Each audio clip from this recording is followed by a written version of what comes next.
Here's a look at our satellite and radar composite here.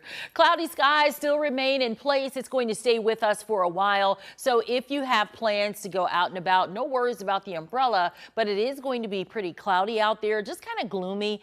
Some people say it gets you into the feel of the season. You know, if you're kind of wanting that holiday spirit to kind of jump on you, maybe go out and enjoy this type of weather for a little bit.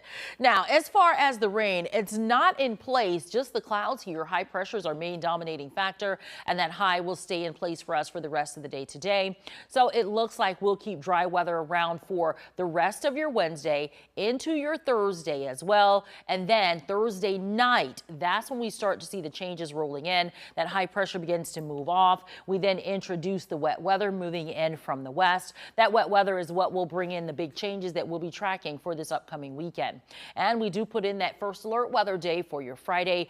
An inch or two possible. That's a lot of rain for some people, especially if you know you live in a low-lying area, an area that has a hard time taking on some of those heavy amounts of rain. So watch out for that. We'll also be tracking wet roadways with some ponding on area roadways. Rain chances for your Thursday at 20%, but that's mainly for the second half of the day and through the overnight period. That's when we introduce the highest rain chances in our first alert weather day. We do kind of let it bleed over into your Saturday just in case we see some of those showers slowing down a little bit. But for the most part, I expect this to mainly be a Friday daytime event.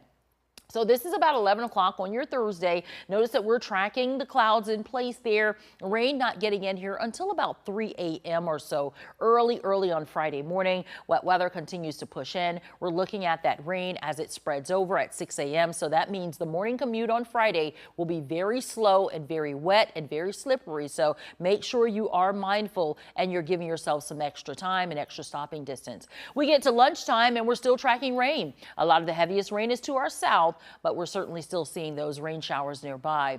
I'm expecting it to be on the cool side as well. Temperatures will be in the middle to upper 30s, and that's about it. It'll get a little bit warmer for us down to the south. I expect us to maybe get to about 40 or so while the rain is coming in, but then after the rain clears out, we may be able to see the temperatures getting a little bit warmer, but generally we're staying on the chilly side with temperatures maxing out in the middle 40s or so. So yeah, very cool. All right, getting into your Saturday, wet weather continues for us mainly down to our south, but we are going to keep some shower chances in the forecast. How much rain are we talking? Well, this is our GFS model. It's tracking about 2 inches, so it's kind of on the heftier side, about 2 to 2.5 inches, where the European model is giving us barely the 1 inch mark, and that is for the rain that we're anticipating seeing starting Friday, Saturday, and Sunday. So I tried to take all of those days into account. So 1 to 2 inches is where we max out for the amount of rain that we'll see. All right, Friday's your first alert weather day, 47 degrees. So not only will it be cold, it will be wet as well. We're at 50 for you as we head into your Saturday and Sunday. No worries about the parade. It's going to go on regardless. Cooling back down to about 48 behind the system on Monday, and then 51 as we head into your Tuesday with drier weather pushing in.